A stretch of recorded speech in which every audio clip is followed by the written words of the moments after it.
سلام و عرض ادب خدمت شما بینندگان و طرفداران برنامه فیت. خیلی خوش اومدید به قسمت دیگه از این برنامه. این هفته در خدمت علیرضا صاحب زمانی هستیم که خیلی صحبت باهاش داریم، چون تو هر چیزی که توی بدنسازی فکر کنید علی توش بوده و تجربیات خیلی زیادی داره.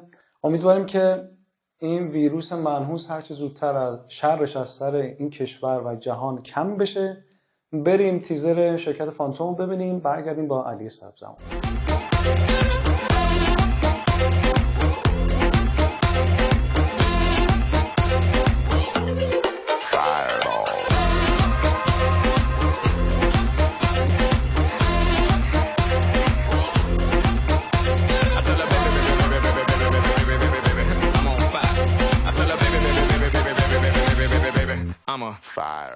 خب مهمون این هفته برنامه فیت علیرضا صاحب زمانی عزیز. علی آقا حالت چطوره؟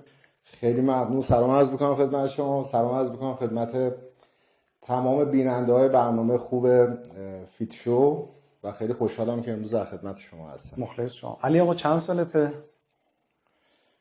بگم سنم حتما؟ سخته ها. پیر شدی دیگه. چند سالته؟ تقریبا 43 سالم. واقعا میگی؟ من واقعا فکر نمی‌کردم اینقدر. میگم پیر شدیم دیگه. نه والا کجا خوشگل‌تر و بهتر از قبل. نه دیگه. علی عزیز از چه سالی وارد بدنسازی شدی؟ خدمتتون عرض کنم من از سال تقریبا 68 69 ورزش رو شروع کردم. شروع ورزشم با ورزش رزمی بودش. چند سالت بود؟ فکر میکنم مثلا 11 سالم بودش. با ورزش‌های رزمی شروع کردم.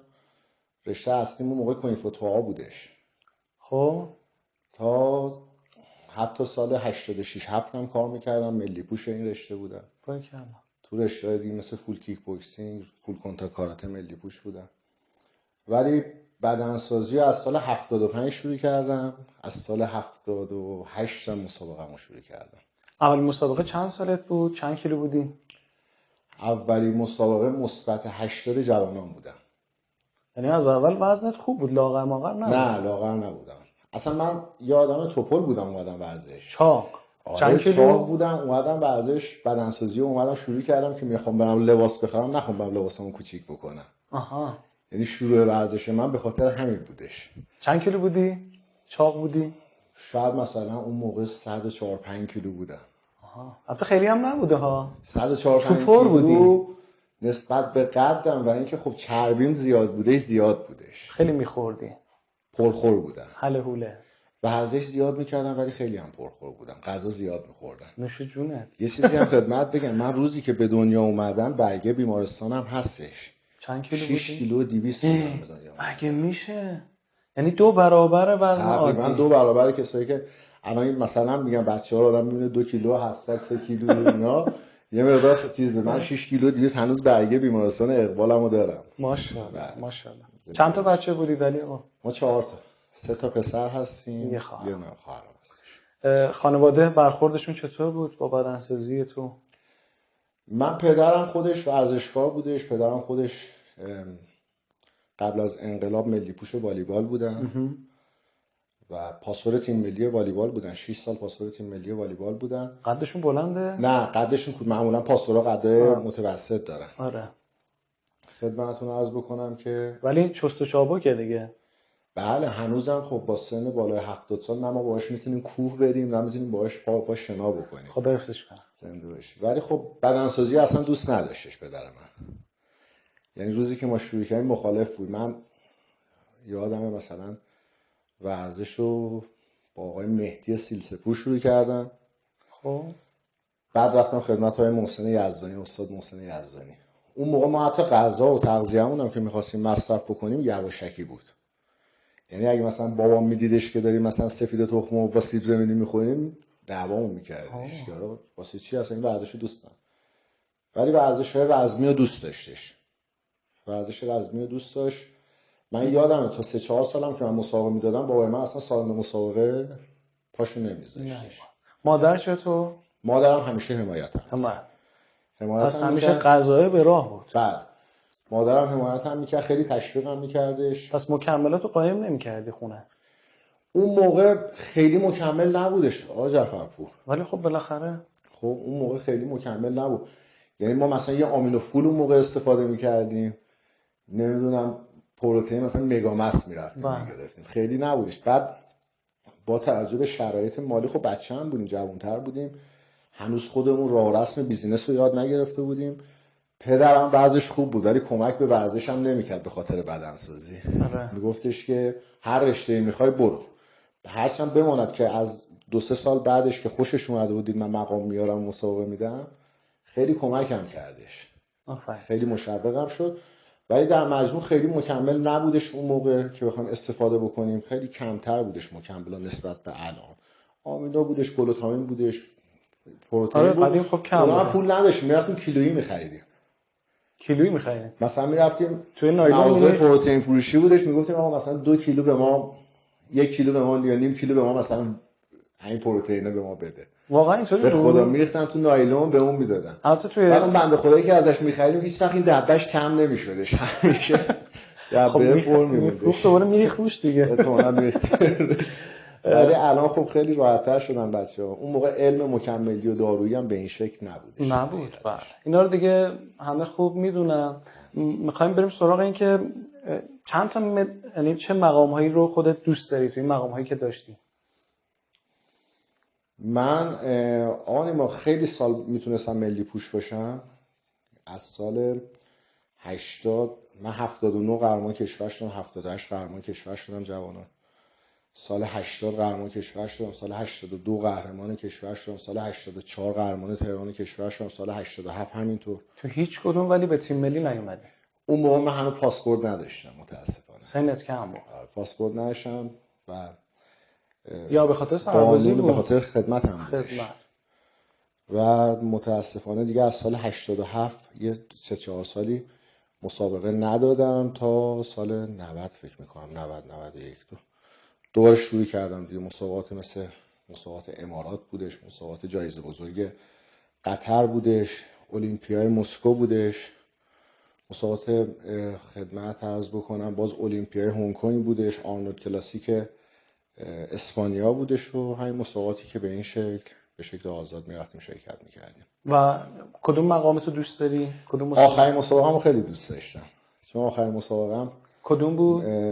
المپیای هنگ کنگ بودش، سال 2016 بودش که اولم شدی. اول شدم. خیلی تنها بودیم تو اون مسابقه، من بودم و 3-4 نفر دیگه از دوستانمون بودیم، تنهایی رفته بودیم، 4 نفر 5 نفر بودیم. یادم نمیره من مسابقه‌ام شب شهادت امام رضا بودش.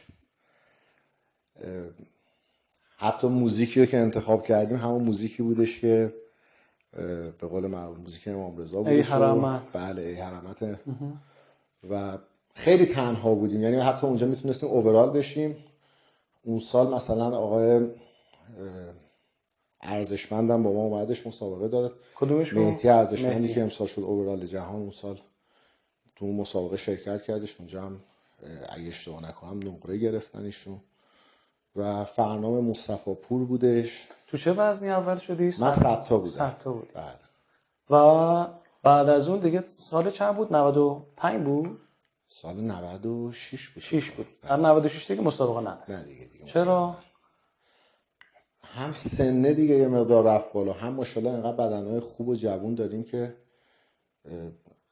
واقعیت الان حریفشون هم نمیشیم بخوایم باهاشون مسابقه بدیم. واقعیت این بوده یا نه کلا؟ نه من خودم خیلی علاقه داشتم که تا یه تایمی واسه خودم یه دد تایمی گذاشته بودم برای خودم که مسابقه بدم تا اون تایم و بعدش رو دیگه زندگی کنی، بقیه‌اش رو زندگی کنم. خدا رو شکر هیچ وقت توی بحث ورزشی آسیب جدی به خودم نزدم آقا جعفرپور. آفرین.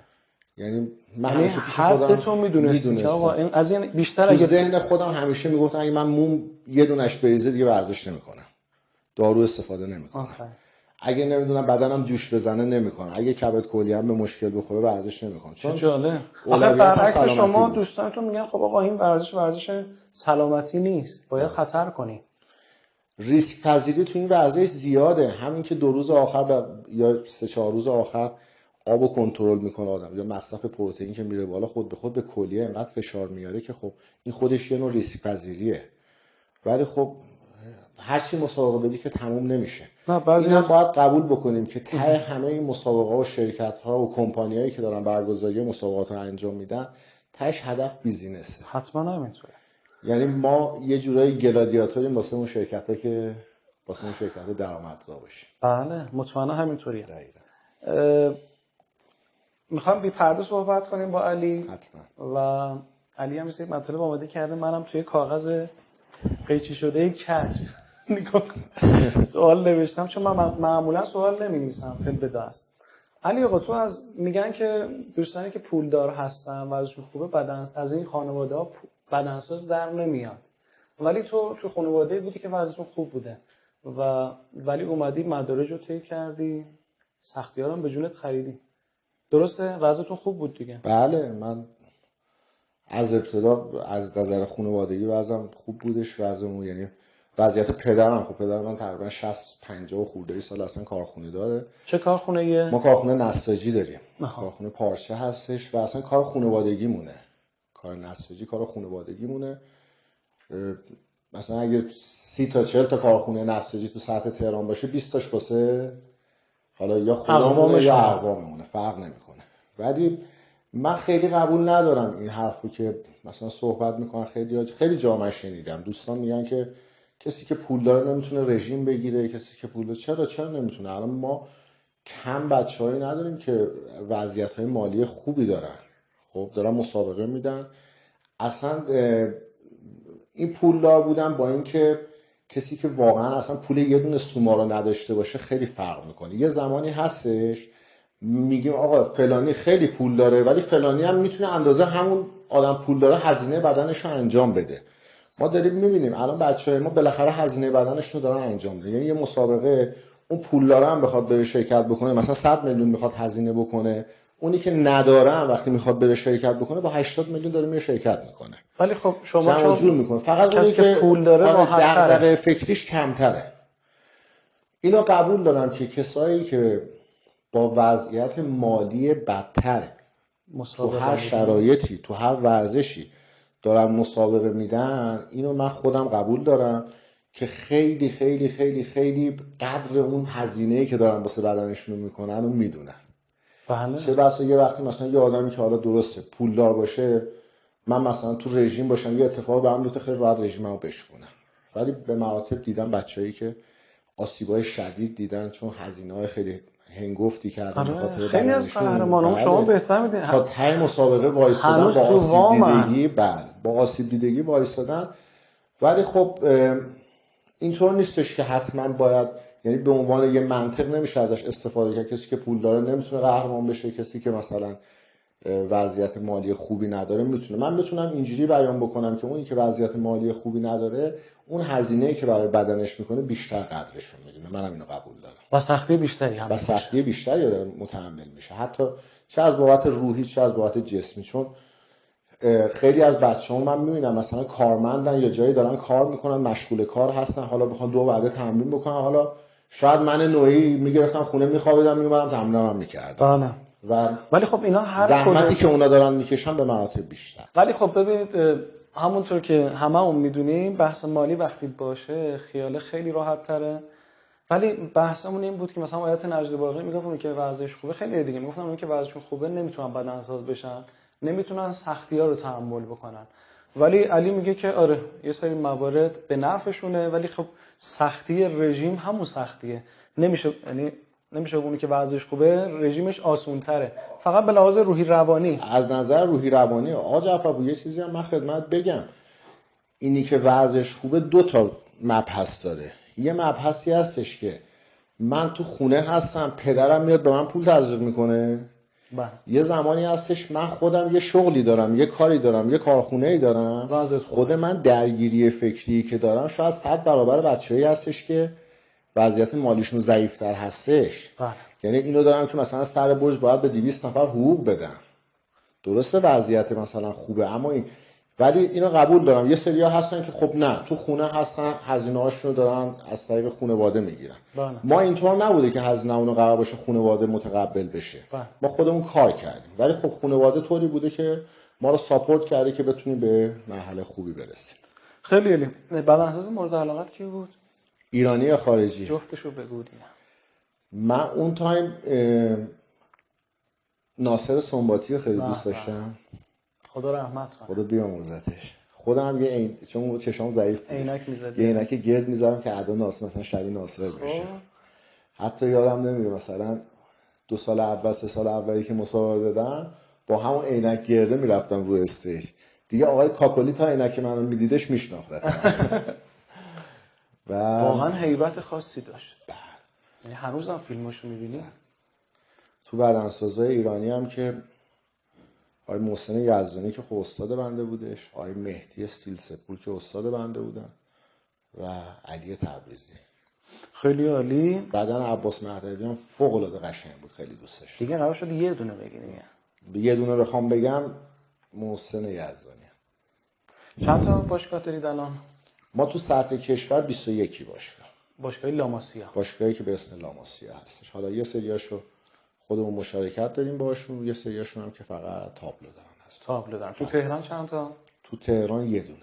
همین خیابون فرشته. بقیه جمع کردی؟ بقیه خیابون فنا خسرو تجریش بودش که دربند. اونو حدوداً 1 سال با شریکامون مشکل خوردیم جمع کردیم. یعنی فقط همینجا الان توی فرشته هست؟ بله. چطوره؟ والا تو وضعیت کرونا که خب خیلی تعریفی نیستش هیچ باشگاهی، یعنی فکر میکنم همه متضرر شدن تو این بحث کرونا، چه مربی‌ها چه باشگاه‌دارا چه حتی شرکت‌های مکملی. آره. ولی شما به جای اینکه عقب بکشی رفتی سراغ کارهای دیگه، یعنی تو همین سن، یعنی بحث تولید دستگاه، داروخونه، یعنی اینها رو پرقدرت‌تر کردی. بله سعی کردیم بیایم تو بحث همون تولید دستگاه و داروخانه. خب بالاخره ما ابتدای کار که شروع کردیم یه گروه ورزشی خیلی کوچیک بودیم که شروع کردیم. الان که با شما صحبت میکنم حدوداً 10 سال گذشته از عمر لاماسیا. یه گروه کوچیک بودیم شروع کردیم، ولی خب اینو یاد گرفته بودیم که پای کارمون وایسیم. یعنی روزها میشه، ساعتها میشدش ابتدای کار ما فقط تو دفتر میشستیم بدون هیچ مراجعه کننده ای. خاک میخوردیم. و بعد کنارش سعی کردیم این کار رو گسترش بدیم که اومدیم باشگاهمون رو شروع کردیم، تأسیس کردیم دفاتر مشاورمون رو و الان تو بحث داروخانه ها خب داریم فعالیت میکنیم. یعنی امسال اصلا گذاشتیم برای داروخانه ها، تا امروز 3 تا داروخانه الان داریم تو سطح تهران و ان شاءالله 4 میشن تا 1 ماه آینده. مثلا اینکه خوب بود ها، بعد نبودش، خوب بود. بعد اسم داروخانه رو لاماسیا میذاری؟ دکتر لاماسیا. و بحث ماشینالاتمون هستش که شروع کردیم داریم دستگاه بدنسازی هویست ایرانی. هویست ایرانی و مشکل هم هستن. سعی کردیم کیفیت مرغوب باشه و همچنین خدمتتون عرض کنم که اپلیکیشنمون از 1 ماه دیگه ان شاءالله تو بازار هست. اپلیکیشن چی؟ الو لاماسیا. شرکت الو برامون یه اپلیکیشنی طراحی کردش. خب الو معروفی که الو پیک و هستش، یه اپلیکیشنی طراحی کردش که خیلی طول کشید ما بتونیم راضیشون بکنیم که این الو رو به ما هم بدن، چون الو وقتی اولش بود واسه شرکت‌های زیر مجموعه خودشون بودش. به اسم الو لاماسیا هستش که از معرفی باشگاه‌ها، مربی‌ها، خرید و فروش مکمل‌های ورزشی همه چی تو اون میتونن انجام بدن. خیلی ان شاءالله که هر جا تو هر صنفی هستی موفق باشیم. ولی خب این خیلی خوبه که مثلا توی این بحث کرونا به جای که بکشه عقب کارا رو کمتر کنه، توی قسمت‌های دیگه که میشه فعالیت کرد اونور رو پر رونق‌تر کرد، مثل تولید دستگاه، داروخونه، حالا فروش مکمل. اینا خیلی خوبه، یعنی تک‌بودی اصلا نیستی. این خیلی خوبه. خب سوال خیلی داریم، این قسمت ببینید برمیگردیم.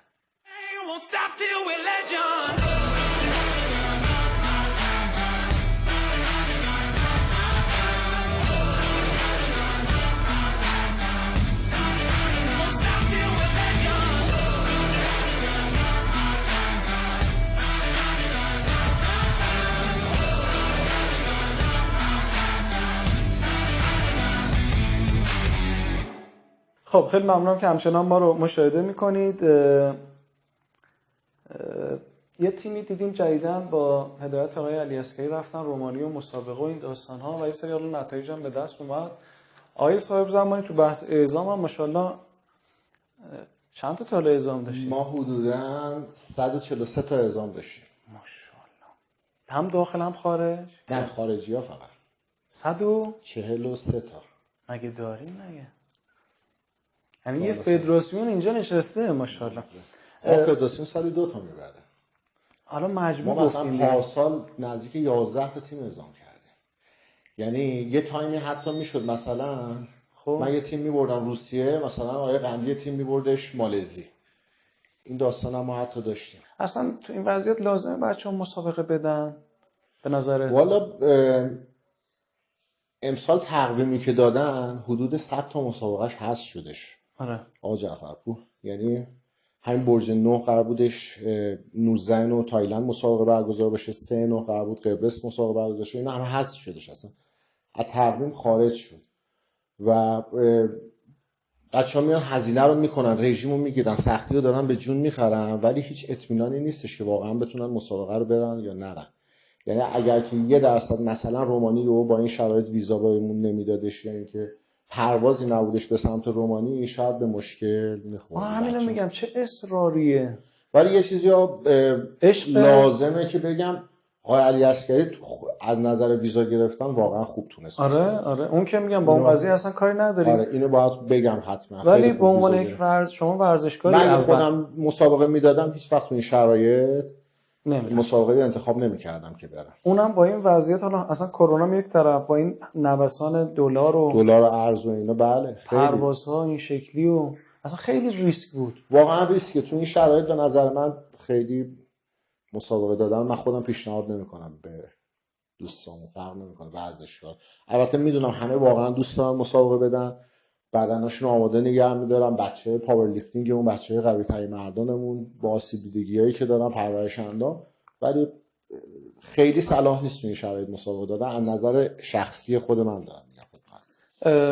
به نظرت این بحث اعزام ها نیاز به یک سر و سامون دادنی داره یا نه؟ 100%. ما الان عملاً فدراسیونمون هیچ نظارتی روی اعزام ها نداره.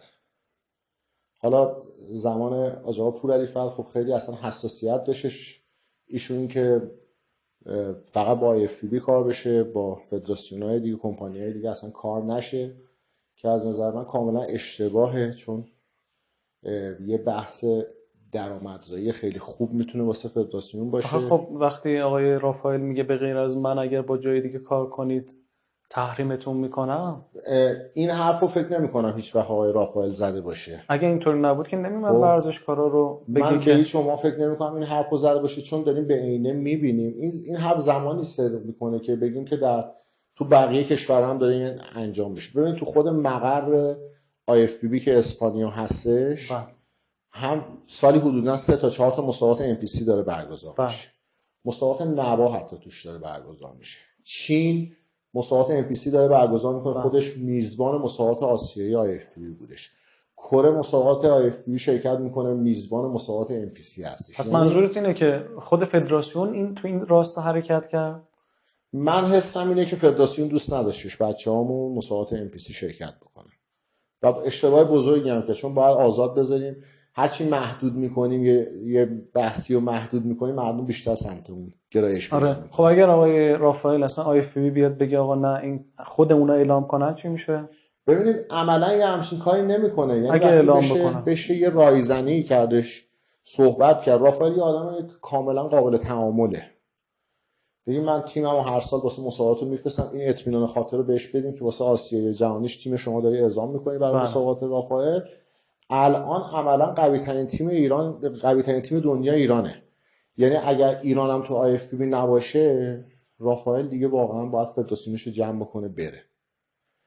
ببین اون زمانی که حرف رافائل برش داشت، زمانی بودش که با جیم مانیو شریک بود، مثل المپیاد کردن. زمانی بودش که NPC و IFBB بودن، زمانی بودش که کارت الیت نبودش، پرو کارت میدادن، IFBB پرو لیگ داشت کارت میدادش. عملا الان قدرت رافائل شاید 20% قبلشه، 80% قدرتش زمانی که از NPC جدا شد گرفته شدش. اصلا الیت هم معلوم نیست اصلا چی به چی، اصلا چه داستانی یا اساسی نداره. تا بخوان حالا این ورزشکارات پرو تو الیت بخوان بیان به حد نصابی برسن که حاضر بشن بیان تو مسابقات پرو، اونم باید جایزه‌های خوب بذاره، وگرنه ورزشکار نمیادشون مسابقه شرکت بکنه.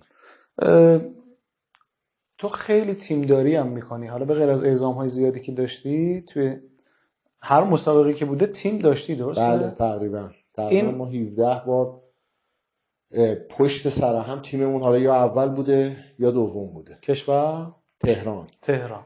تو 10 سال اخیر تنها تیمی که مجوز گرفتش بیادش مسابقات کشوری لاماسیا بودش. چه چیزی داره برات؟ جذابیتش چیه؟ چون خیلی دردسر و حاشیه داره.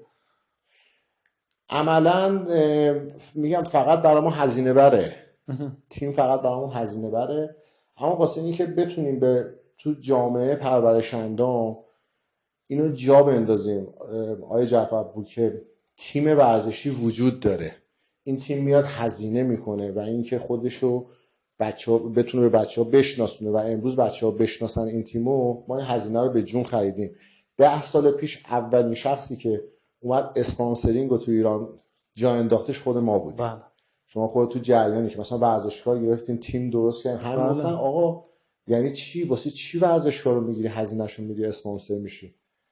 و اون موقع ما دوستش بود آقا چرا فوتبال باید تیم داشته باشه، چرا پرورش اندام نباید تیم داشته باشه؟ امروز می‌بینیم که خدا رو شکر چقدر تیم‌های خوبی الان داریم. یعنی دوست داری که حمایت کنی؟ هم دوست داریم حمایت بکنیم، هم میدونم پتانسیل این ورزش جوری هستش که در آینده نچندان دور اگر که یه برنامه‌ریزی خوب بشه برای اینکه یه لیگ خوب داشته باشیم، این ورزش هم ورزش درآمدزایی میشه، هم حتی میتونیم با یه مقدار پشتکار تا یه حدودی تو پخش تلویزیونی بتونیم مانور بدیم. آخه وقتی که لیگ بشه، شما خود ورزشکاری، رژیم خیلی طولانی میشه، یعنی هر 3 ماه باید دوباره رژیم هی مسابقه. دقیقاً یکی از ایرادایی که اومدن برای لیگ گرفتن که اصلا لیگ عملیاتی نشد. صحبت این بودش که یه ورزشکار نمیتونه تو طول سال آماده باشه. بله. خب راست هم میگن، درست هم میگن، به هیچ عنوان نمیتونه. منتها این لیگه روش کارشناسی نشد. یعنی باید مثلا میگم 4 نفر کارشناس خبره رو میآوردن میگفتن آقا این لیگو چجوری برگزار کنیم. خیلی راه قشنگی داره. ما میتونیم بیایم این لیگو تو 4 مرحله برگزار کنیم. یعنی بگیم بهار، تابستون، پاییز، زمستون. خب من تیم لاماسیا بیام 20 تا ورزشکار بگیرم، 5 تا فیزیک، 5 تا بادی کلاسیک، 5 تا فیزیک کلاسیک، 5 تا بیلدینگ. بهار تیم فیزیک من میاد مسابقه میده، مثلا 8 تا تیم تو 2 هفته میتونن اینا مسابقه بدن.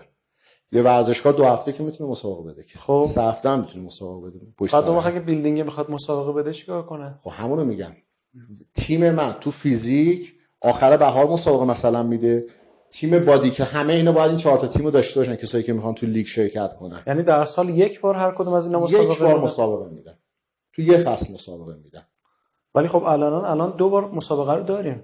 2 بار داریم، ولی اگه بخوایم لیگو برگزار بکنیم ما میتونیم با فیزیک شروع بکنیم، بریم رو بادی کلاسیک، بریم رو فیزیک کلاسیک، بریم رو بیلدینگ. یعنی ورزشکار 1 بار آماده بشه تو سال، هزینه‌ش هم از تیمش میگیره، هر تیمی مثلا با 20 تا شرکت کننده میادش توی لیگ مسابقه میده. مثلا باگ داره ولی شدنیه، چون همین تعدد مسابقه ممکنه مقدار آسیب‌زا باشه، ولی به نظر تعددش میشه شدنیه. 2 هفته. آقای جعفرپور ببین الان بچهای فیزیک من میگم من لاماسیا 5 نفر تو تیمم، 5 تا فیزیکار، 5 تا فیزیکار من فقط 2 هفته مسابقه میدن.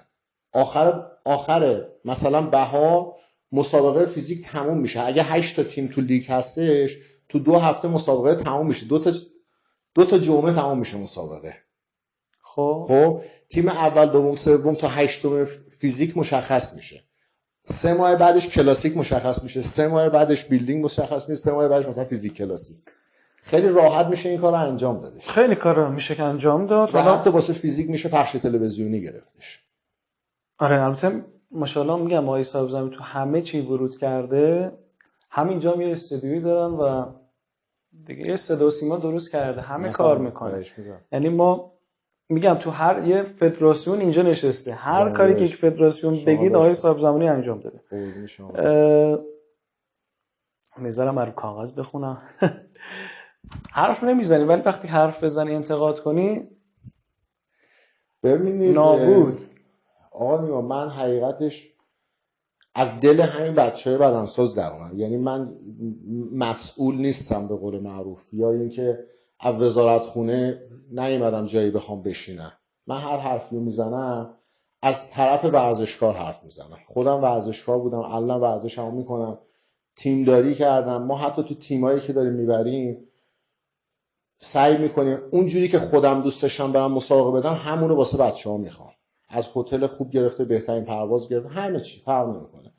به خاطر همین من وقتی یه وقتی میبینم که مسئولی رو گذاشتن که اصلا سر در نمیاره از بدنسازی، واقعا قوانین رو نمیدونه، واقعا من میگم ایرادی نداره، اوکی گذاشتن شما رو، حداقل بیا استفاده بکن از تجربه بقیه. نمیگم اگر که شما رو گذاشتن مسئول این کار شما باید استاد باشی تو همه کار، اما وقتی کمیته های مختلف برای شما گذاشتن، یعنی اینکه این کمیته ها رو افرادی رو انتخاب بکن که بتونن کمکت بکنن. کمیته ها انتخاب نکن فقط بیا میگم بله چشم. به خاطر همین انتقادی که میکنن انتقادی که انگار بچه‌ها دارن میکنن، یعنی حرف دل ورزشکار رو من میام میزنم، ولی به زبون خودت دیگه، به زبون خودم نابود میکنی. الان انتقادت در حال حاضر به چیه؟ الان انتقادی ندارم حقیقتش، چون اصلا چند وقته یعنی مشکلی نیست. نه چند وقته خب به خاطر این بحث کرونا نه مسابقه‌ای برگزار الان انتقادی به این نداری که چرا مجمع زودتر برگزار نمیشه؟ چرا اینقدر بلا تکلیف فدراسیون به این بزرگی هنوز مشخص نیست چی به چیه؟ ما یه چیزیه که من خدمت حالا بینندگان برنامه شما خیلی رو شفاف میخوام بگم، اینه که فدراسیونمون ما خودمونم هنوز متوجه نشدیم که آیا خیلی بزرگه یا خیلی کوچیکه. خب بزرگه به دید خب از نظر ورزشکار فدراسیونمون خیلی بزرگه، یعنی تعداد ورزشکار، تعداد باشگاهایی که زیر مجموعه و ما سومین صنف کشوریم. یعنی بعد از مواد غذایی، پوشاک، بدنسازی، باشگاه بدنسازی سومین صنف کشور میشه و گرونترین صنف کشوریم. شما یه دونه مثلا سوپرمارکت رو با 500 میلیون میتونی راه بندازی، ولی امروز یه باشگاه بدنسازی با زیر 2 میلیارد نمیشه راه انداختش. باشگاهایی داریم که بیش از 20 میلیارد 30 میلیارد توش هزینه شده. از نظر میگم ورزشکار و اینکه تعداد باشگاه به عنوان یه صنف بخوایم در نظر بگیریم خیلی بزرگه. اما وقتی میایم توی فدراسیون نسبت به فدراسیون‌های مختلف در نظر میگیریم، میبینیم آقا فدراسیونی که 1 میلیارد و 100 امسال براش بودجه در نظر گرفته شده، آیا این فدراسیون بزرگی به حساب میاد یا نه؟ شاید دیدشون اینه که این فدراسیون میتونه خیلی درآمدزایی کنه. با 1 میلیارد و 100 چرا اینقدر باید رقابت بین کاندیداها زیاد بشه؟ این خیلی مهمه. خب من میگم آقایی که فلانجا مسئولی بزرگی هستی، این بحث خدمت خیلی مهمه که امیدواریم که هر کی میادش خدمت بکنه. ولی خب کسایی که دارن میان میدونن که این فدراسیون پتانسیل درآمدزایی بسیار بسیار بالایی داره. بله اینو که هممون میدونیم. برای حرفه‌ای‌ها به نظر چی کار میشه کرد؟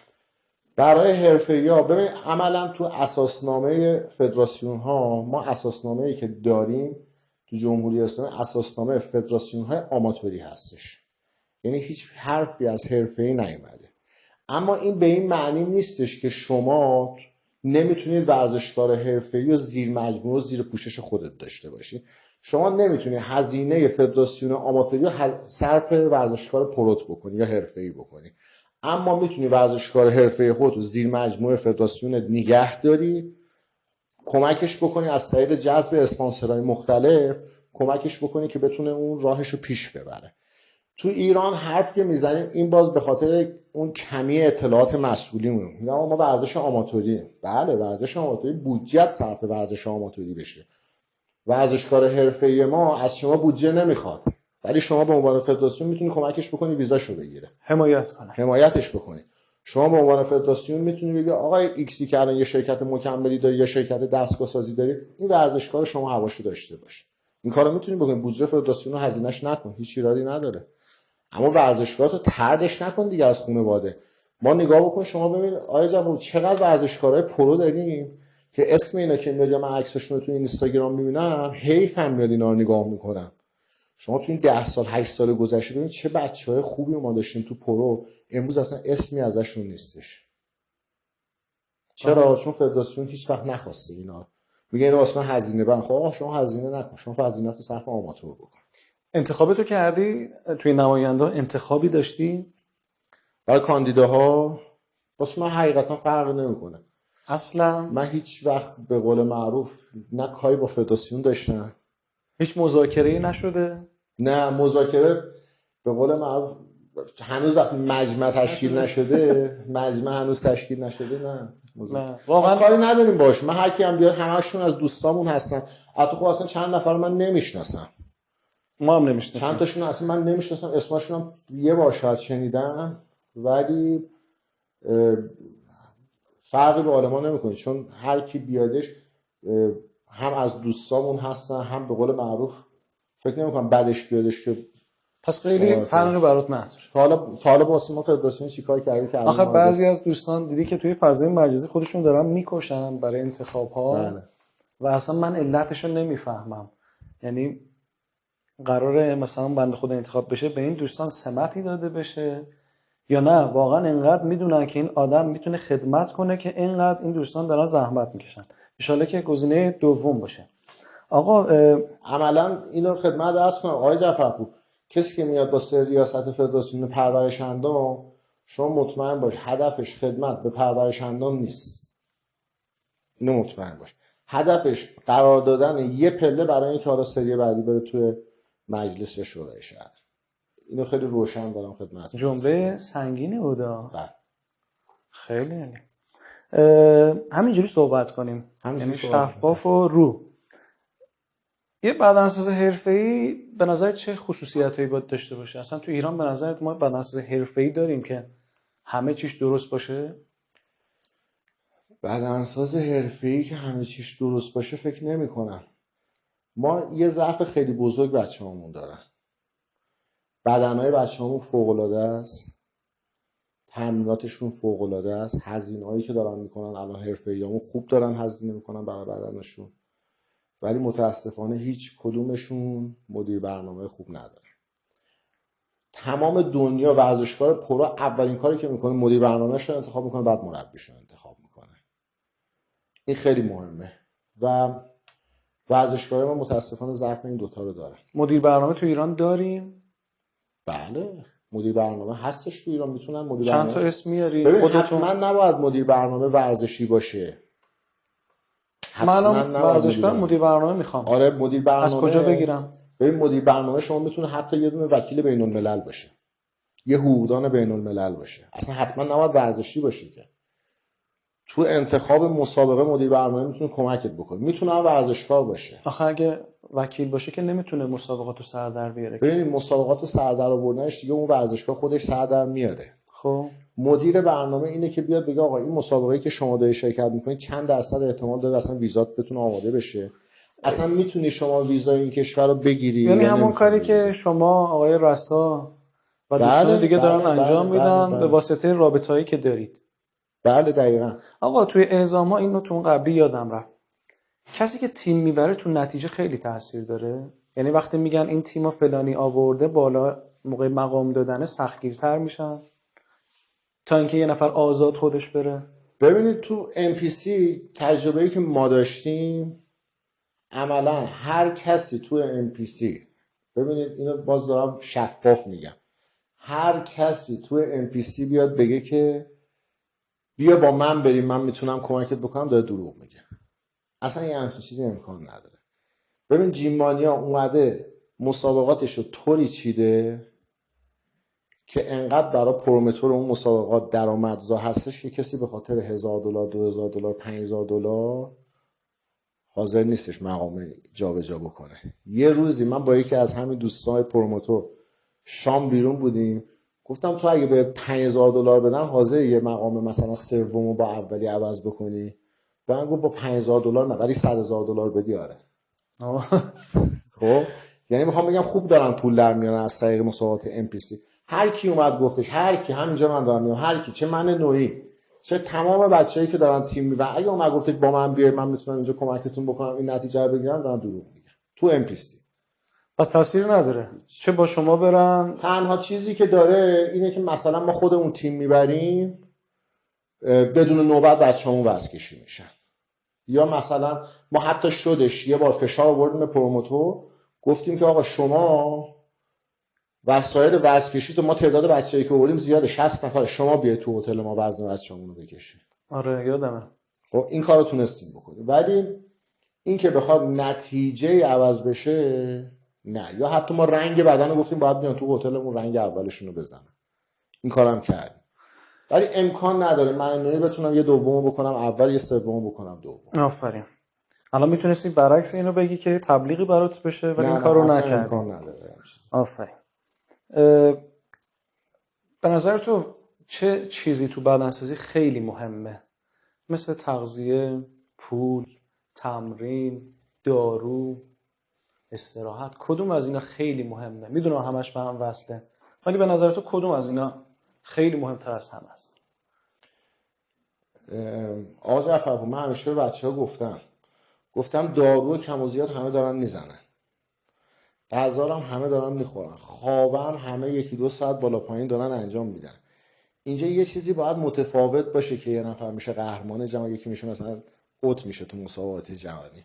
اون زجریه که اون موقع تمرین کشیده، اون به قول معروف استمرار تمرینش، اون نظمی بوده که موقع تمرینش داشته، وگرنه بقیه چیزها رو همه دارن. در صورت تمرین و خواب خیلی مهمه. دوستان دارو هم اگه استفاده میکنن لطفا اصلش رو استفاده بکنن. اصلا بحث دارو دارم. میگم چون شما تو همهشون هستی، یعنی بودید و حالا همه رو میشناسید، قدیمی هستید، الان ما دارو اصلا داریم؟ والا من هرچی خودم میبینم مشکل داره. 2 3 2 4 و مشکلی ایجاد نمیکنه. میزنن بچه‌هامون دیگه. اون تایمی که میزنن چون برنامه غذاییشون مرتب میشه و مکملاشون رو خوب میخورن، جواب خوب میگیرن، فکر میکنن دارو هم بوده. ولی داروها، من شاید مثلا 50% بچه‌های ورزشکار مسابقه‌ای و به جرئت بگم داروهاشون همه مورد دار، اصلا دارو نمیزنن. 50% خوب گفتیم. من با که دوستان صحبت میگم 90%، شاید بیشتر. چی میریزن توش؟ به خدا نمیدونم. روغن زیتون، ویتامین، نمیدونم چی میریزن. میدونم ولی خوب جواب میگن بچه‌ها. نمیدونم. و یه سریاشون چی میریزن؟ الان خب خیلی‌ها دارن همین داروهایی که خود داروخانه‌های خودمون دارن عرضه میکنن، داروخانه ما نه، داروخانه ایران فرق عرضه میکنن، دارن میگیرن و باز اونا سالم‌تر میشن. داروخانه. بحث مکمل رو دیگه در جریان هستی کاملا. این اتفاقی که افتاد بده یا خوبه؟ الان ما دیگه مکمل خارجی نمیاد. عملاً آقای جعفر، مکمل خارجی درسته نمیاد، ولی بازم مکمل‌ها همه خارجیه دیگه. مواد اولیه و اصلش داره از اون ور میاد اینجا، اکثرا فقط داره پک میشه. پس چرا هنوز اعتماد سازی انجام نشده؟ شاید خیلی هم میگن چجوری شده مثلا وی اپتیموم 2 میلیون تومنه، الان وی ایرانی 700 تومنه. بله. مگه چه فرقی دارن؟ خب قطعاً من خودم فکر میکنم، حالا نمیدونم، فکر میکنم که کیفیت ها خیلی تلورانس با هم نداشته باشه. یعنی الان مکمل‌های داخلی من خیلی هاشون هم خودم مصرف کردم، هم دیدم کمی از مکمل‌های خارجی نداره. ولی خب مکمل وقتی به شکل بسته بندی شده میخواد از اروپا امریکا وارد بشه، اون هزینه باربری و هزینه گمرک و اینا خیلی بالاتر میشه. اما وقتی که داخل داره تولید میشه، شما مثلا به عنوان مثلا می 15 تن وی میگیری از آلمان میاری اینجا، میخوای تو کارخونه‌ات پر بکنی، یه معافیت به خاطر تولید داخلی به شما میخوره. یعنی قطعا هزینه‌اش خیلی ارزان‌تر میشه و علتش پس بله خب هم خرید عمده است، هم این که شما گمرکی که واسه واردات مثلا آمینویی که میخوای به شکل بسته‌ای بیاری، تا اینکه بخوای مثلا شما تو جامبو باکس‌های بزرگ مثلا 5 میلیون قرص آمینو بیاری، خیلی فرقشه. و یکی از علت اصلیش همینه. بله. و نظر چیه راجع به مکمل‌های داخلی؟ الان خوبن مکمل‌های داخلی. من دارم نگاه میکنم، هم بسته‌بندی‌هاشون خیلی شکیل شده. قبلا مشکل بسته‌بندی خیلی زیاد داره. بسته‌بندی‌هاشون شکیل شده، طعم‌های خوب دارن و قیمتاشون واقعا مناسبه. من خودم شخصا الان اگه می‌خواستم مسابقه بدم، با اینکه الان بچه‌ها میگن تو خود پول داری و شما از ما پرسیدی و اینا، ولی مثلا اگه می‌خواستم وی استفاده بکنم، وی داخلی استفاده می‌کردم. خیالت راحت هست؟ خیالم راحته، بله. ولی میگم کاش خارجی هم بود، بچه‌ها مثلا تو انتخاب آزادتر بودن. خب خیلی از شرکت‌ها واقعا رو بحث مکمل چند سال سرمایه گذاری کرده بودن. بله. و کسایی بودن که واقعا اعتبار بحث ساپلیمنتی و مکملی ما بودن. بله. برندهای خوب داشتن، چقدر زحمت کشیده بودن برای تبلیغاتش و امروز وقتی اینا نباشن حیفه. یعنی وقتی میری تو نمایشگاه اسپورتکس میبینی این غرفه ها جاشون خالیه دیگه، اون اتلتایی که باید باشن تو با اینا همکاری نمیکنن، آدم دلش میسوزه. آره واقعا.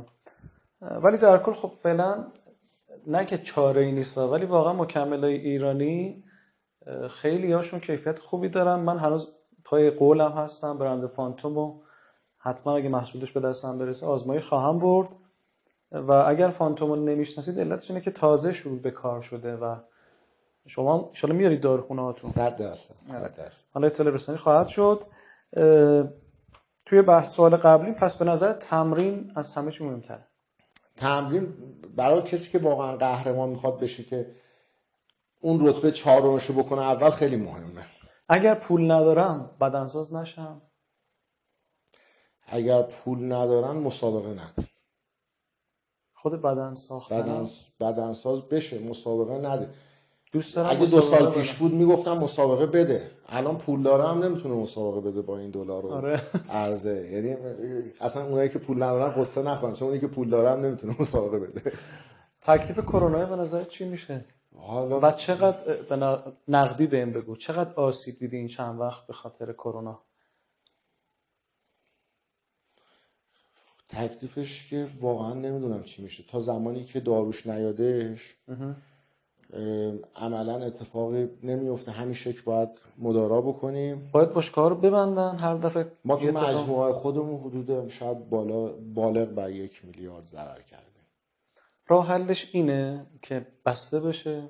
نمیشه مثلا سانس بندی کرد، هماهنگی کرد؟ آقای جعفرپور اصلا باشگاه ورزشی به نظر من عامل انتقال ویروس کرونا خیلی نیستن. شاید مثلا اگه بخوایم درصد بندی کنیم زیر 1% هستن. شما خودت کرونا گرفته بودی؟ بله من گرفتم. از باشگاه گرفتی؟ نه من باشگاه نگرفتم. از سفر گرفتی؟ من مسافرت بودم گرفتم. فکر کنم حسن خسروآبادی بود. آره کرونا رو داده شده. همین الان جاده ها قلقله است، یعنی 2 هفته تعطیل کردن، جاده ها قلقله است. باشگاه هم بستید. حالا تو مجموعه خودمون یه دونه کرونا داشتیم. یه دونه. من خیلی کم شنیدم این قضیه. چون معمولا خب تو باشگاه ورزشی هیچکی صورت تو صورت نفس تو نفس نیستش. یکی 2 متر ورتر مثلا داره پرستینه میزنه، یکی 5 متر ورتر داره تردمیل. فکر میکنم نزدیکترین حالتی که بچه‌ها به هم باشن رو تردمیل با فاصله 1 متر. بعدش باشگاه 1/10 گذشته الان. ما یه چند تا از مغازه‌هامون بازاره. شما بیارتی و مترو رو یه نگاه بکنید. یه ایستگاهی هستش، ایستگاه سعدی مولوی به بازارچه سعادت. بله. تو ایستگاه اتوبوسش که شما وای میستید میبینید اتوبوس اومد، در اتوبوس باز میشه، یه عده به خود میریزن بیرون. اتوبوس شما همونجوری که هستی خودت میری تو. خب یعنی یه عده میان بیرون، خودت یهو چشتو باز می‌کنی رفتی تو اتوبوس. پس این اتوبوسا رو اگه بگیرن کرونا از بین میره. همینطوریه به خدا. یا مترو رو شما ببین یا جای مختلف. آخه میگم علی آقا الان تعطیل کردی، دولت محترم که 2 هفته تعطیل کردی، چه اتفاقی افتاد؟ Aynı Faust'tayım kafa Zidane No sıkıntı tamam Pop aynı Mali Rock your body Fahr mit Hassan und Ali auf Schnaps und Bacardi zu einer 80er Party Red mich von an Der Beat geht babam Beste Ware aus Amsterdam Easy tamam Tamam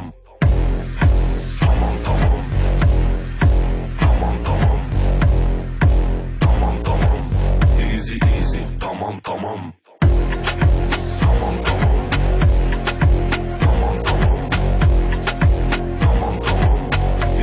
Easy tamam به نظرت نقطه ضعف بدنسازان ایرانی چیه؟ این همه مسابقه رفتی، هم خودت مسابقه دادی. ببین ما نقطه ضعف بدنی واقعا بچه‌هامون ندارن، خیلی خوبن. خب مدیر برنامه رو گفتی یا آره مدیر برنامه گفتم. بچه‌هامون تو بخش حرفه‌ای چرا یه مقدار تو بحث ما بچه‌هامون رژیم خوب میگیرن ولی دوران سایز خوبی ندارن اکثرا. ولی همه اینا رو من بخوام کنار بذارم، فارغ از این که خب میدونیم اصلا این یه چیز انکارناپذیره که بهترین بدنهای دنیا تو آماتوری بدنهای ایران هستش. بچه‌هامون هم خیلی زحمت میکشن. مهمترین نقطه ضعف اونه که هیچ که قبول نداره آقا. آفرین. خب آره. مهمترین نقطه ضعفمون اینه که پشت همدیگه دائم داریم بد میگیم. جلو هم خوبیم ما. جلوی هم خوبیم، پشت هم بدیم. جامعهمون جامعه بزرگه، ولی چون رابطه‌مون با هم زیاد هست حرفا به گوش همدیگه خیلی راحت میرسه. بله. ما مسئولینمون، ما هیچ وقت انتظار نباید داشته باشیم که فدراسیونمون فدراسیونی بشه که مثل والیبال، مثل کشتی، مثل فوتبال پیشرفت بکنه. چرا؟ چون وقتی خودمون رو داریم میزنیم، رئیس فدراسیون ما قدمی برای ما بر نخواهد داشت. من یادمه آقای امیری خراسانی شد سرپرست فدراسیون. خب این آدم از وزارت خونه اومده توی فدراسیون شده سرپرست، آدم تحصیل کرده هم هستش. هفته اول دوم کوبوندنش اصلا. یه روز من رفتم پیش ایشون گفت مگه من هنوز کاری کردم که دارن از من انتقاد میکنن؟ بذار من شروع بکنم، هر جای کارم ایراد داشت از من انتقاد بکنن، هیچ ایرادی نداره، من انتقاد پذیرم. همین ایشون بهت قول میدم تا قبل از 7-8 سال آینده تو پست یا وزیر یا معاونت وزارت خونه انجام وظیفه میکنه. و این خاطره بعد تو ذهنش میمونه. آقای جعفرپور، ما بچه‌هامون، من نوعی الان میرم فدراسیون میشینم صحبت میکنم، پشتش یکی دیگه میادش بعد منو میگه، من دوباره میرم بعد یکی دیگه رو میگم. ما بعد بچه‌هامون میگن آقا چرا سکه های ما رو ندادن؟ میان میگن که آقا چرا مثلا تجلیل از قهرمانان ملی میشه، پرورشندان باید مثلا تیم یکی مونده با آخر ازش تجلیل بشه، در صورتی که 7 ساله داریم قهرمان جهان میشیم. از نظر کسب افتخارات ملی بالاترین افتخارات و بدنسازی تو 51 فدراسیونی که زیر مجموعه وزارت ورزش و جوانان هستش، بدنسازی بیشترین افتخار داره، پر افتخارترین فدراسیونه که اونم تازه گرفته نمیشه دیگه. کم بودجه ترین فدراسیونا هستیم. و اینکه ورزشکارای ما حتی راه وزارت خونه رو بلد نیستن، اگه یه وقت اعتراضی داشته باشن ورزشکار قهرمان جهان ما روش نمیشه بره وزارت خونه بخواد حرفشو بزنه. چرا؟ چون ما رئیس فدراسیون هر کی که باشه، چه رئیسای آتی که میخوان بیان، چه کسایی که قبل بودن، خودشون میبینن میگن اینا خودشون با هم دیگه دعوا دارن، من چرا سنگشون رو بزنم به سینه؟ من چرا باید برم وایسم جلوی معاون وزیر؟ چرا من باید برم جلوی وزیر حق اینا رو بگیرم؟ اینا خودشون دارن هم دیگه رو میزنن، به هم دیگه اینا رحم نمیکنن. بارها شده من شنیدم که به هم دیگه رحم نمیکنن، در صورتی که یه ذره بچهای ما ببین الان تو جامعه جا افتاده میگن بدنسازی بیادبن. من لایو میبینم میذارن چه فوشای رکیکی دارن به هم، چه الفاظی دارن استفاده میکنن. چقدر لایو میبینن، به خدا میبینن اونو. حتی مسئولینمون میبینن، کسای دیگه میبینن، ورزشکارای دیگه میبینن. و مطمئنا وقتی ما خودمون اینجوری داریم به جون هم میافتیم، کسی واسه ما قدم بر نمیداره. میگن اینا دارن خودزنی میکنن، ما واسه چی بریم خودمون رو خراب بکنیم؟ اگر یه مقدار همدلیه باشه آقای جعفرپور، اگر هماهنگیه باشه، رئیس فدراسیون نشسته اونجا به عنوان نماینده 20 میلیون، 10 میلیون، 5 میلیون ورزشکار، نماینده بهترین تیم پرورشندان دنیا، نماینده 25,000 تا باشگاهدار، نشسته اونجا دیگه تو فدراسیون. یکی از کاراش چیه؟ توسعه ورزش. توسعه ورزش یعنی چی؟ نذار باشگاه تعطیل بشه. بله.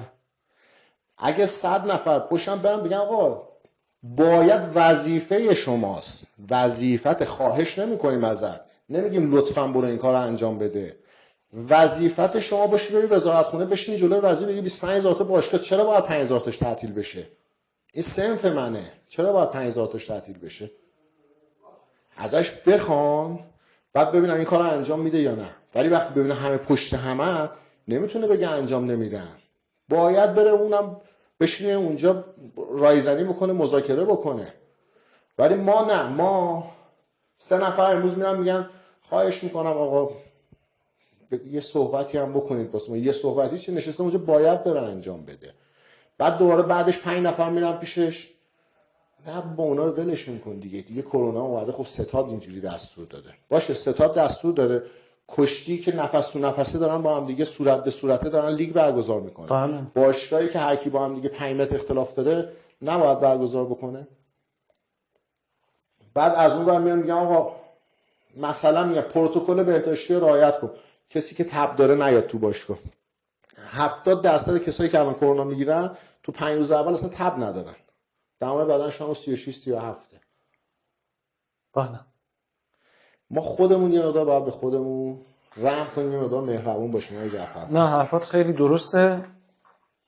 و اینکه آخرین سوال من، چند وقت اینو دارم هی میپرسم، به نظرت مربی ایرانی با خارجی چقدر فرق داره؟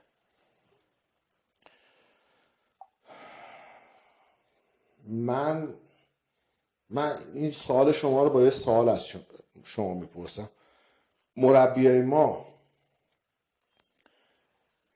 علم استروئید مکمل، اول من به جرئت اینجا بگم 95% مربیای ما در حد بالا گرفته تا پایین یه خط مقاله انگلیسی نمیتونن ترجمه کنن.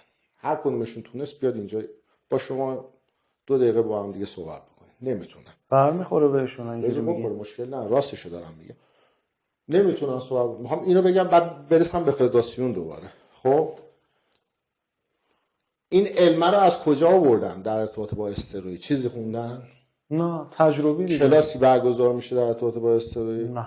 تجربی باید رو چند نفر چجوری استفاده بکنن. که شما بخش دیالیز بیمارستان امام خمینی رفتید؟ نه. یه زحمت بیشتر یه دوربینتون رو بردارید ببرید. هر 20 نفر که خوابیده 18 تاش بدنسازه. از هر 20 نفری که خوابیده 18 تاش بدنسازه. از کجا اینا رو یاد گرفتن؟ مربی خارجی فرقش اینجاست.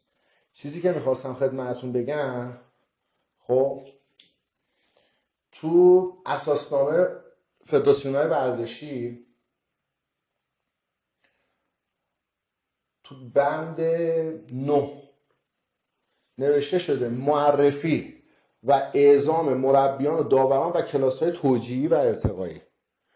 یک بار شد یه نفر من مربی بشیم 20 تا مربی بریم فدراسیون پیش رئیس فدراسیون بگیم این جزء وظایف توئه، اصلا با هزینه خودمون میریم که آموزش بدی. این وظیفه توئه که ما رو بفرستی واسه کلاس‌های توجیهی و اینکه ارتقا پیدا بکنیم. تو بحث دارویی تو فرق نمیکنه. تو ایران میگن آقا بحث دارویی چندین بار شده، من رفتم صحبت کردم جای مختلف، گفتم آقا این داروها رو چرا ما باید این کپ سرمون رو بکنیم زیر برف؟ هممون داریم میزنیم. بله. اون کسی که غذا واسه بچه تیم ملی هم درست میکنه تستشو بگیری مثبت. همه مثبتن. اگه کسی بودش منفی بودش بیادش. هیچ همه مثبتن. دیگه داریم واسه تستا میبینیم دیگه هر سال بچه‌ها یا فراریشون میدن یا پولی میدن به اون مامورای دوپینگ که ازشون تست نگیرن. بارها شده رفتم صحبت کردم گفتم آقا این بچه‌ها دارن این استروئیدا رو استفاده میکنن. تلفات 10 سال دیگه میفهمی چه خبر شده. پپتاید و سارم و داروهای تقلبی و استروئیدا الان دارن میزنن، شما 10 سال دیگه تازه متوجه میشید چرا. امروز چرا ایران با اختلاف اول نسبت به کشورهای دیگه دنیا، واسه اینکه کشورهای دیگه دنیا 30 سال از ما جلوترن، میدونن این عوارض این داروها چیه، خیلی استفاده نمیکنن. نه اینکه استفاده نکنن، مثل ما استفاده نمیکنن که بتونن برن راحت از داروخانه بگیرن استفاده بکنن. گفتم آقا بیا کلاس بذاری بگی آقا شما که استفاده میکنی استروئیدا رو درستش به این شکل استفاده کردنش، به این شکل استفاده بکنی. آیا مربی میخواد به شاگردت بدی به این شکل استفاده بکن، بده بهش استفاده بکنه. این خیلی قشنگتره تا این که ندونی چی دستته، چجوری باید استفاده بکنی. اصلا بیا بهشون نشون بده بگو این دارو فرق داروی اصل با دارویی که مثلا مورد داره چی هستش. اینا رو بیا نشون بده. متاسفانه تو این زمینه‌ها که زمینه‌های اساسی هست ما که نه، فدراسیون مسئولین وزارتخونه دوست ندارن ورود کنن. دوست دارن بگن ما همه چی اون گل و بلبل ورزشمون پاکه، هیچ مشکلی توش به وجود نمیادش.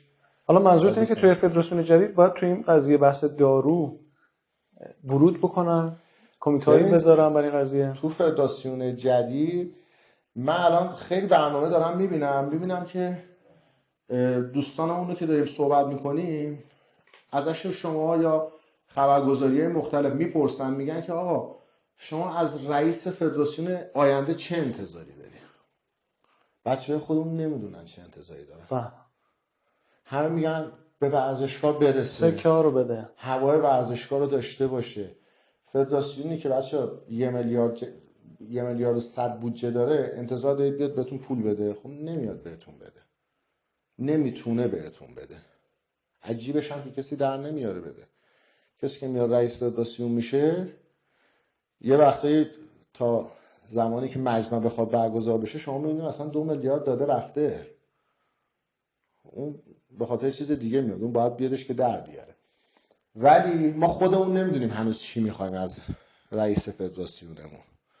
همم بپرسن میگم آقا خدمت عرض بکنم شما بیا قرارداد ورزشکار با شرکت‌های مکملی رو آقای رئیس فدراسیون بیا تو چارچوب فدراسیون انجام بده.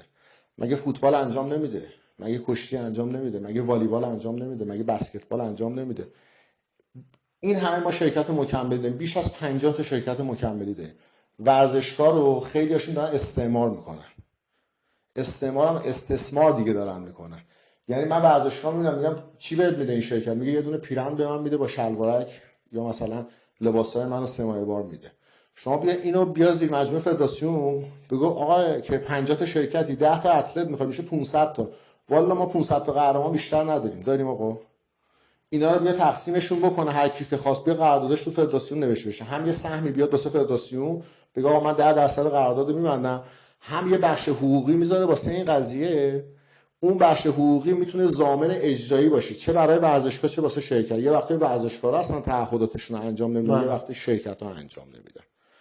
منتها ما میگم بچه خودمون یا بیایم بگیم آقا تو برگزاری لیگ قوی ترین مردان هست، پاور لیفتینگ هستش، اومدن مردان آهنی رو از تلویزیون کشیدن بیرون، هیچ تلاشی نشد دوباره بخوام برش گردونن.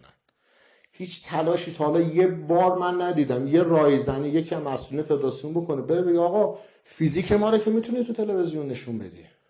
نه اونا که مشکل داشتن با پخش فیلم.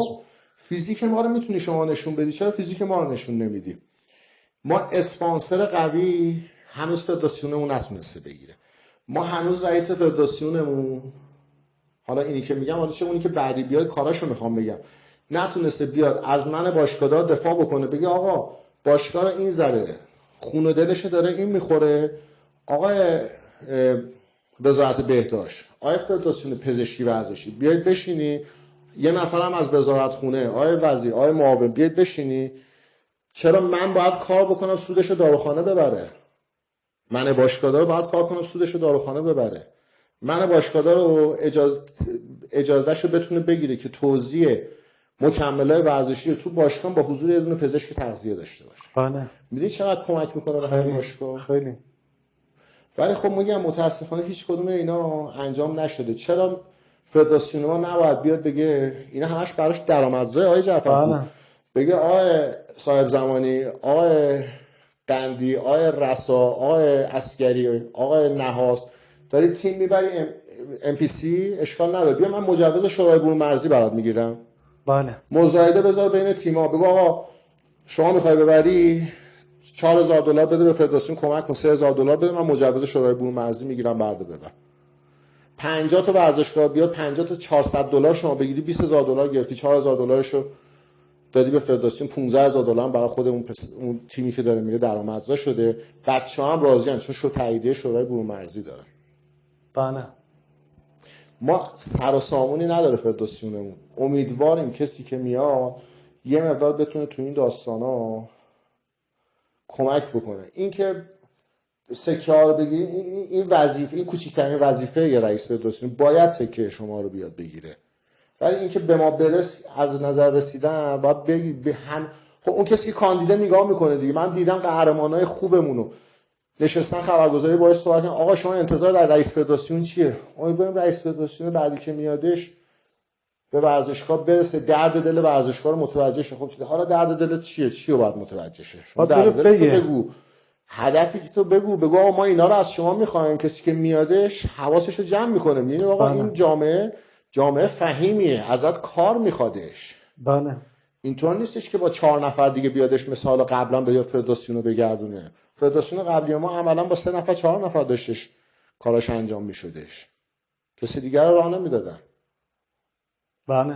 خب بارها ما پروپوزال بردیم به اسم استارز کاپ، بردم خدمت های پورعلیفر، گفتم آقا من مسابقه برات برگزار میکنم، MPC برات تو ایران برگزار میکنم، با نمایشگاه دورش برات 3 میلیارد درآمدزایی میکنم، هر چی درآمدش کمتر بود از خودم میذارم میدم به فدراسیون. چی گفت؟ اصلا قبول نکرد. گفت حوصله داری؟ میدونی این داستانا رو متاسفانه ما داریم. امیدوارم که بچه‌ها ذره با هم مهربون‌تر باشن. سرتون هم خیلی درد آورد. من خیلی هم عالی بود، حرفات خیلی به جا و خوب بود. همه رو گفتی؟ سوال بکنی بازم میگم. خب تایممون یه مقدار محدوده. یه سری از این سوالا رو تو همین قاطی کردم، سوالی که توی استوری من پرسیده بودم، یعنی گفته بودم که از علی آقا اگه سوال دارید بگید، اونا هم پرسیدم. اگر صحبتی هست آقای حساب زمانی ما در خدمت هستیم، اگر نه که خداحافظی کنیم. خیلی ممنون از شما و برنامه خوبتون. شما جزو اون پیجایی هستی که تقریبا همه فالووراتون واقعیه. لطفاً. خیلی از پیجای خبری من همینجا بگم که البته لاماسیا نیوز خودمونم تقریبا همش واقعیه، خیلی خدمت داره. آره، ولی خیلی پیجای خوبی که الان هستن زیر 50%شون واقعیه، ولی شما جزو اون پیجایی هستی که فالوورات واقعیه. یعنی اینکه پس مردم شما رو دارن دنبال میکنن، ورزشکارا دارن شما رو دنبال میکنن. لطفاً. و ممنون از اینکه وقت گذاشتید.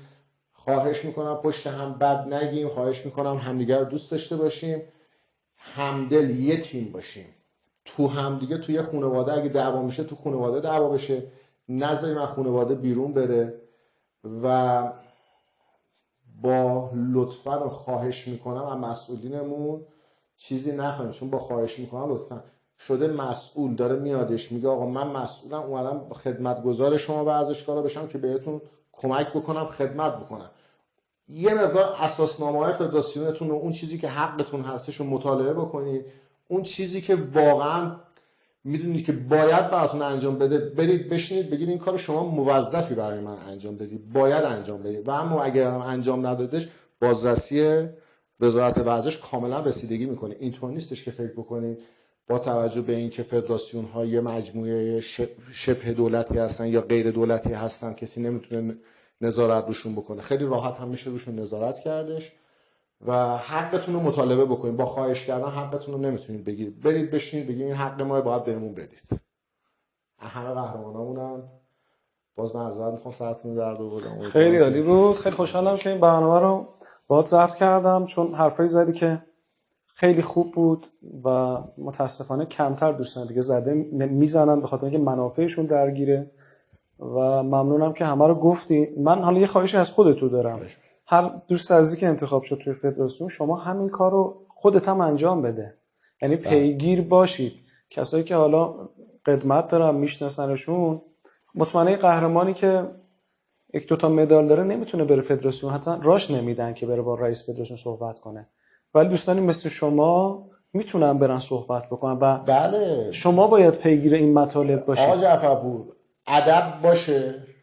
من هر کی رئیس فدراسیون شده اولین روز اولین ساعتی که نشستم اونجا تاج گلمو براش فرستادم، هر کی بوده چه کسی که موافقه با ادب برخورد بکنیم ولی حقمون رو بخوایم. این که بخوایم بی ادب برخورد بکنیم رئیس فدراسیون حق داره بگه آقا من اصلا نمیخوام تو رو ببینم. با ادب محکم حرفتو بزن، حقت هم بخوا. ولی خارج از ادب باشه، ما یه سری از بچه‌هامون محکم صحبت کردن و با بی ادبی صحبت کردن اشتباه میگیرن. محکم صحبت بکنید ولی با ادب صحبت بکنید و حرفی که میزنید منطقی باشه. سعی کنید پذیرای حرف منطقی هم باشید. خیلی دمت گرم علی آقا، ممنونم مزاحمت شدیم. خیلی ممنونم از شما بینندگان عزیزم که این قسمت از برنامه رو دیدید. تایم این برنامه مقدار بیشتر میشه ولی خب حرفای خوبی توش زده شد و یه چند وقت برنامه علمی کمتر داشتیم. هفته بعد سعی می‌کنم با یکی از دکترامون صحبت بکنیم و فقط سوالایی که شما دارید رو جواب بدیم. خیلی ممنونم از شما و برند فانتوم که ما رو حمایت میکنه. ما هر هفته قرار شد جایزه بدیم دیگه، مسابقه است. هفته پیش آقای یزدانی گفتن من جایزه هارم تو پیج حتما قرار میدم، برید ببینید. آقا یه سوال بگو. آخرین مسابقه ای که MPC و IFBB هنوز با هم بودن کدوم مسابقه بود؟ چه سالی بود؟ میزن سخته ولی میشه در آورد. میشه بله. آره. این سوال رو میذارم تو پیج فانتوم و تو پیج خود فیت، برید جوابش رو تو پیج فانتوم بدید، 3 نفر دوستانتون هم تگ بکنید. 3 جایزه خوب به شما خواهیم داد در هفته بعد. آقا ممنونم. آقا بزرگوار خیلی تشکر. ممنون از شما، از بینندگان عزیزتون. امیدوارم که همیشه تنشون سالم، لبشون خندون بشه. ممنونم. تا برنامه بعد، خدا نگهدار.